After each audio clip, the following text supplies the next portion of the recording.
Hi guys, today I'm going to speak about my experience. How did I start my journey? Because a lot of people would be telling me that, yeah, you got privilege, you have easy, successful transition.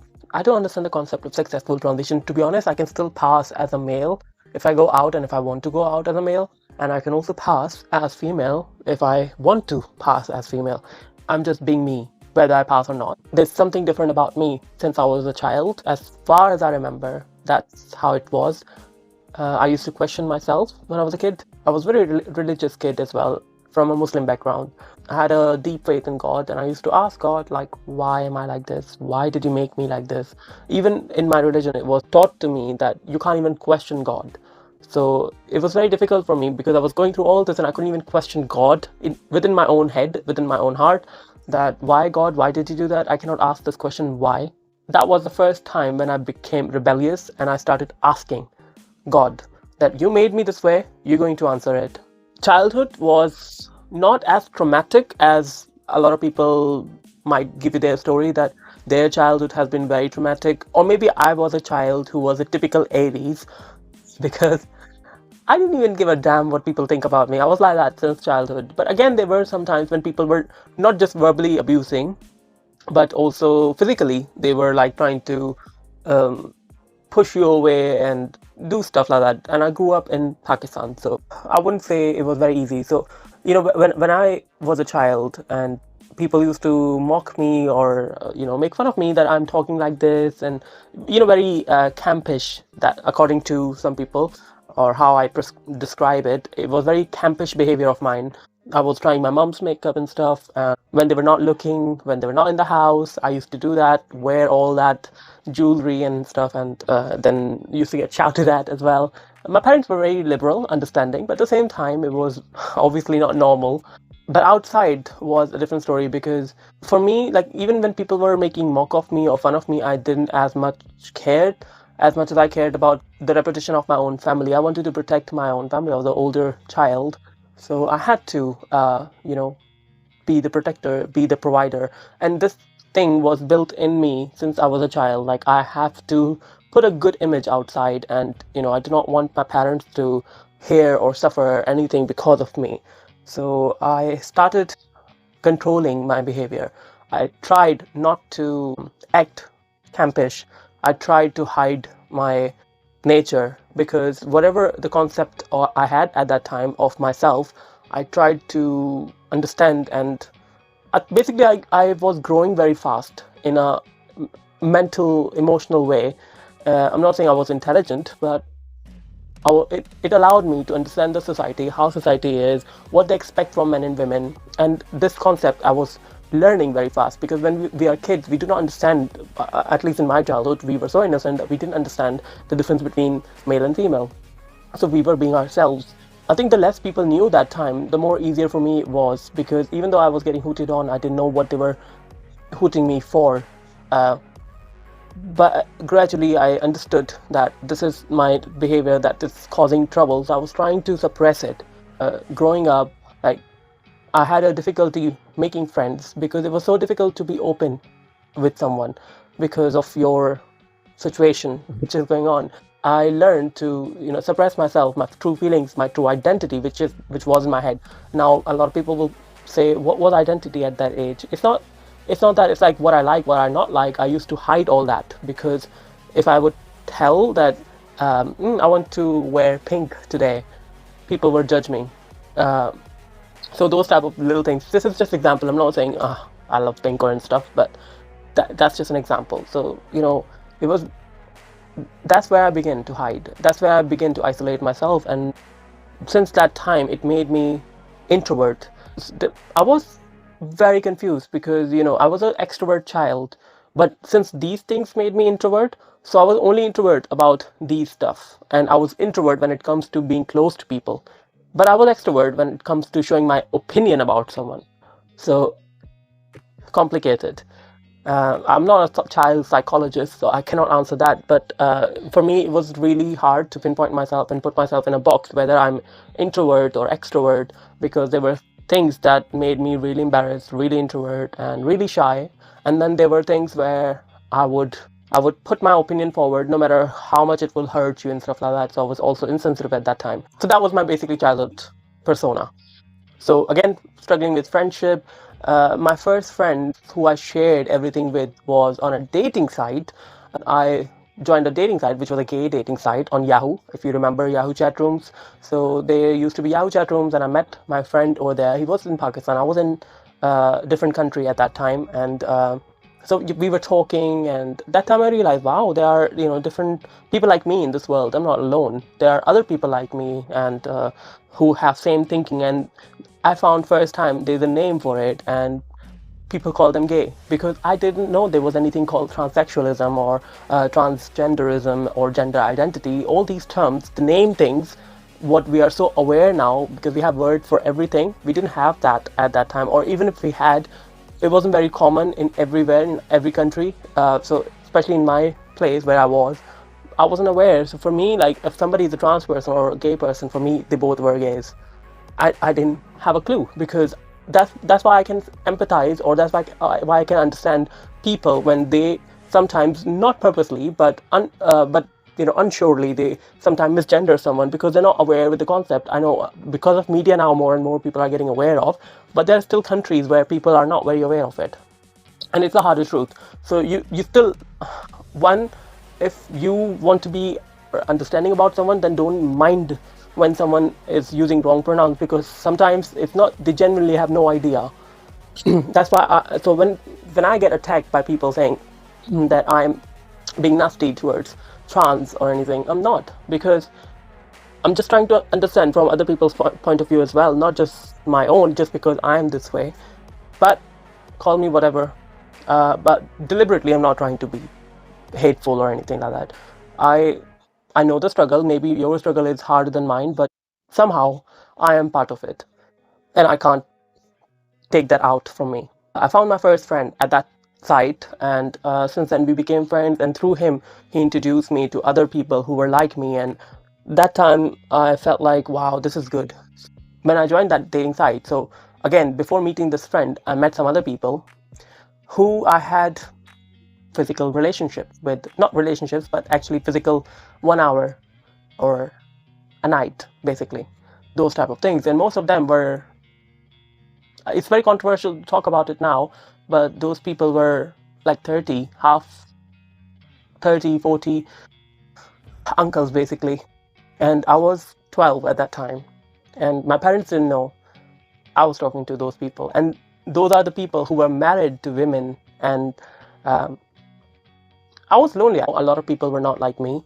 I wasn't ready, but I was looking for companionship in a way, like people who would understand me, not something like that. But then in the process, I met people like that, and I was all I was looking for was a company, the people who I can be open with, and instead I was finding those people.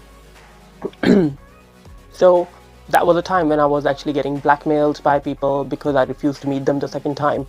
I got threatened that they're gonna do this if I tell my parents, or if if I don't meet those people.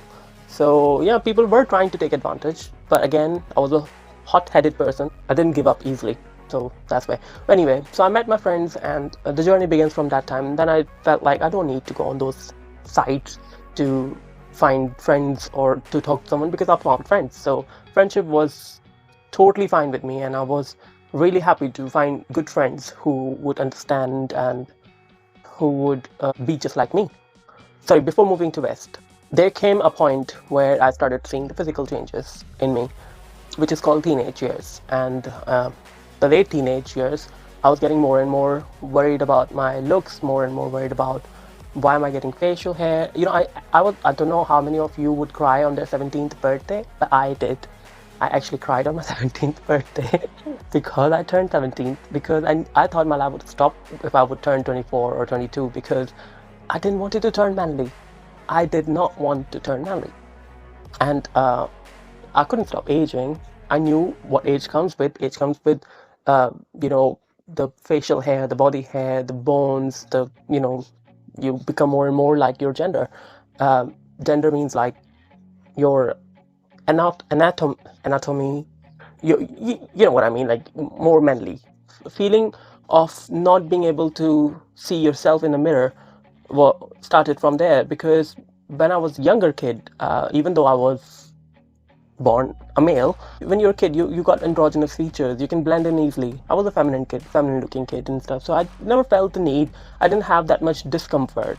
All I had a problem with about my behavior when I was a child. But in my teenage or late teenage, when I started seeing this horrific changes in my facial area, my bones were growing, I was getting broader, and it was making me really dysphoric. And I spoke to my friend about that, and we had in our circle, the place where we used to visit, there were some trans women as well who recently started transitioning and stuff. I don't know if they were medically transitioning or not, but they looked very feminine. They grew their hair and stuff.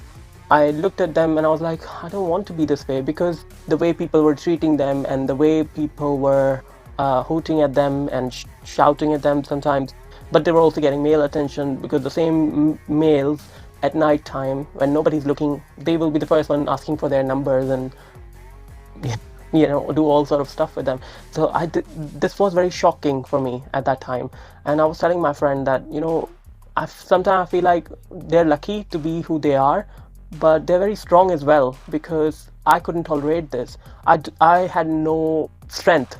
I had no strength to even tell my parents that this was my feeling. I was, first thing first, I was worried about what society will tell about me if I go out like that, what my relatives gonna say, what my parents gonna say, how embarrassed they will feel, how embarrassing it will be for me, and all that. So I suppressed my feeling. Few more years passed. I came to the West, and again here, for some time I became very religious. Because it was doctrined in my blood, basically, that being the way I was, it was a sin. It wasn't just the societal pressure and stuff, as if that wasn't enough. I was religious also, so, and on top of that, Muslim. So, oh God, it was so much struggle, because when I came to this country, I was like, God, don't leave me, don't just wipe my memory, wipe these thoughts from my brain. I was getting more and more dysphoric, and I said, okay, maybe I should start going to gym, get more muscles, get more manly, start growing beard. So maybe then I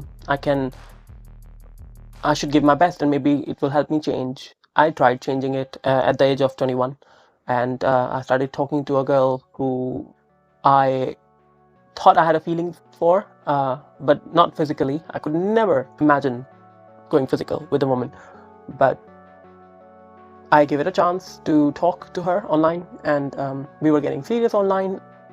We were, actually, and she knew me since childhood as well, and I knew her as well. And so that was a phase when I was trying to change myself, basically to be who I wasn't.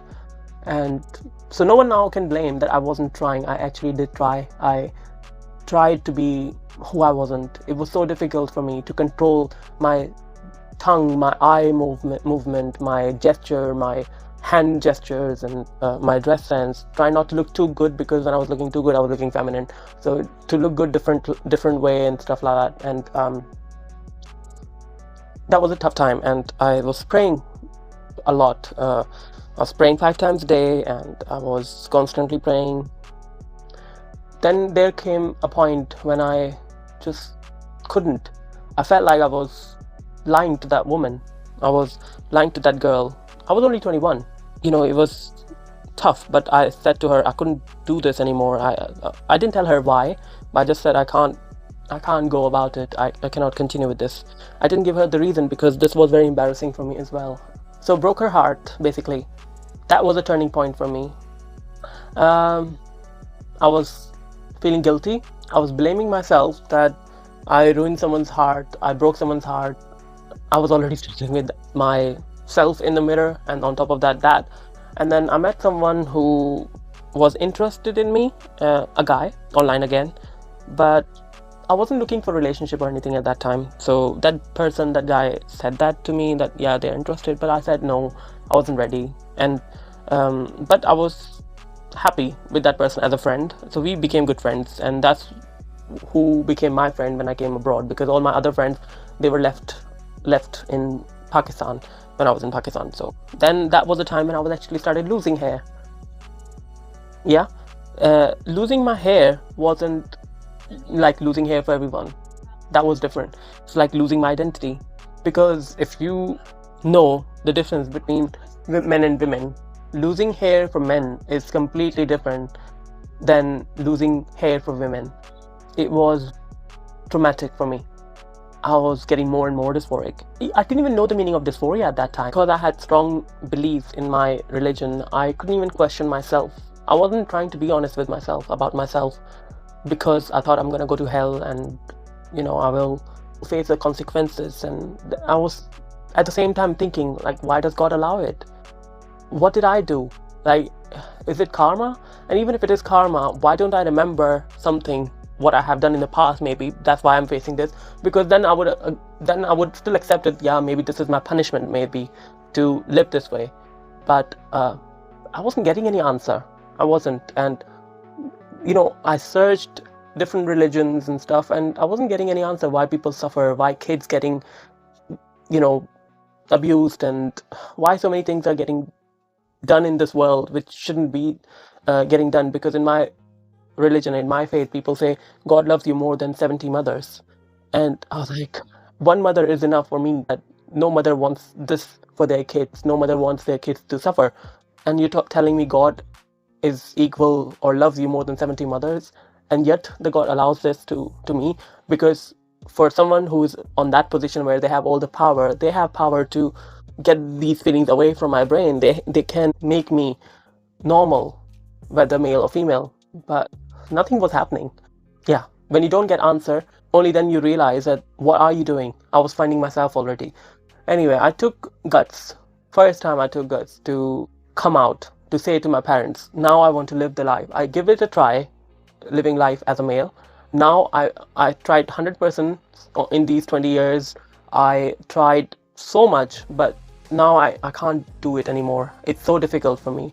So I told my father, I tried to speak to my father first. He didn't say anything basically at first. And the next day, he told my mother. When I wasn't there, they discussed. And then I realized my parents got really worried, and they thought I got possessed or some jinn took over me. They they were going to some priest and stuff to get holy water or something, and praying extra, beads. So they can blow on a water, and then I have to drink that water, and then that will give me some sort of relief from this demon that has taken over me, basically. Bullshit. All that drama was happening, and I was there thinking, how embarrassing it is. You are here to open your heart with your parents for the first time in your life, and telling them that this was your feeling from childhood. This is how you felt since childhood, and you kept it to yourself to save the name of your family, to save them also, to save them from any embarrassment. But no, it was on a different level. There was no understanding, and I don't blame them. It's not that. It's just those guys were trying their best to help their kid the way they know how. But that wasn't the help for me. That wasn't the real help. So I still had to figure out the help for my own self. And that time I started researching about, people like me more, about what to do in this situation. And then I came to know about hormones, and I saw the people before and after, and I was like, wow, is it actually achievable? Because before I knew that, transsexual or transgender surgeries, SRS, can happen. It is possible, but there are so many side effects, there are so many risks. And to be honest, I didn't want to have the surgery if I would look like a male and have a female vagina, because my problem wasn't having sex with a male, because I could still have sex with male. I was a good-looking guy at that time, so I could do it if I want to have sex with a male. So that wasn't my demand. That's not what I wanted. I wanted not to see myself in the mirror the way I was becoming. And it's hard to describe this, but not being able to relate to something, it's like cancer, it's spreading and you want to stop it, but people say start loving yourself, but you know yourself how you are, but if it makes you worse, you're not going to appreciate those worse changes. Similarly, I was feeling the same thing. I didn't like the way I was becoming. I would rather prefer to be ugly woman I'm not saying women are ugly, I'm just saying myself, I would rather prefer to be ugly woman on hormone than a pretty male. So I took the courage. I didn't know what to do. The first step I took was to find online places. So I found some groups, some help groups, which was helping people with gender dysphoria and stuff. And basically, you just go there and they give you one session a month and stuff. They're privately run groups. They help you, like Equity is a group also, the trans mermaids and different things anyway. So I joined that group, and they have given me a counselor who I used to meet once in a month. I was so glad that I was able to talk to him. He wasn't trying to feed any information to me, he was only listening. And because he knew where things are and if I needed help, where I can find them. So basically, after so many sessions, he gave me a number of a trans woman and said you might want to meet her and she can explain things better if that's what you want. I said, yeah, why not? Because I wanted to talk to someone like that who has this experience, who has been on hormones, and I wanted to see how they are. I met someone like that, and I met in a coffee shop. The person I met, the trans woman I met, she was 6'4". We met in Costa, and by mistake, the barista on Costa shop called her mate, and she got so offended by that, embarrassed as well, that how could he do it, because she was dressed as female. Not everybody's 100% possible, so, but she was dressed as female, so he could just at least address her the way, that's just courtesy. I could see that, but he didn't. So that was actually a good thing that I met her at first, so that I would know not everybody's 100% possible.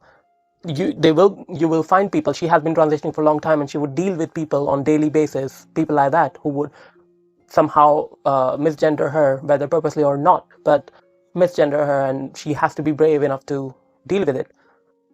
So that was a good example that what I'm putting myself into.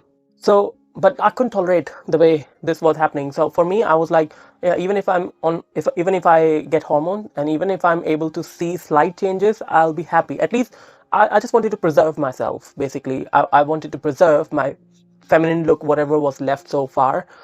I didn't want to get further more manly changes that I was getting. I wasn't looking to ask for so many things like, oh, I want to be pretty, I want to have this type of nose, I want to have this height, I want to have these features. I didn't want to participate in a beauty pageant, so why would I care about how would I look? I just wanted to preserve myself so I wouldn't turn more and more into male, because I was getting more and more dysphoric the way I was becoming. And if people call it body dysmorphia, you need to realize there's a very thin line. Body dysmorphia can be with people who have who have surgery addictions, who wants to take surgeries as well. But when you're talking about trans people, it's not that. It's just your identity, because your face is the first thing that tells your identity to yourself in the mirror, not to anybody else, to yourself in the mirror. And if you are unable to see that in mirror, that is not body dysmorphia, that is gender dysmorphia. That is, I think, being trans, I guess. I have to be very careful with words, but I don't know how to. So I'm sorry if I offended someone so far. So let's continue.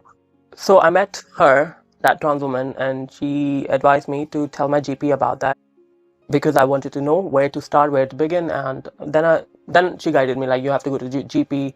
And then I went to GP. I wasn't comfortable telling my GP about this, so there was a female doctor who was European, and I told her about that, and she was so understanding. Thank God I met her, because if it was someone stupid, like some doctors nowadays, some GPs nowadays, who don't even care about anything, I didn't know what would they say, or will they just take it lightly, will they brush it off, what they're going to do, because half of them do not know, they just Google things. So she knew. She referred me to this clinic, which is closer to my town. A few months later, I got a letter from that clinic saying that, yeah, they have 3 to 4 years waiting list before even getting first appointment with the therapist, so they can see and talk to you. 3 years. I was 24 that time. I was already struggling with everything, and 3 years, then by that time in 3 years I would be like proper male. I was like, no, I can't wait that long. So I tried researching, and I then went to my GP and said, I need you to refer me to a different clinic which has a less waiting list. It's so far, I know. I'm happy to travel. or happy to spend that much money, but please refer me to that clinic so I can at least talk to someone and start my treatment as early as possible, because it was really difficult. So basically, I was already at that time desperate. I was working, so I was independent. I wasn't relying on someone, so I had this thing made me fully sure what I wanted now, because there was no regret at that time, and there was less chances of having regrets because I tried all, and then I went to give a chance to transition. Once I tried all, including being too manly, which was even surprising for myself. So anyway, this is how I got referred to that clinic, and then rest is history.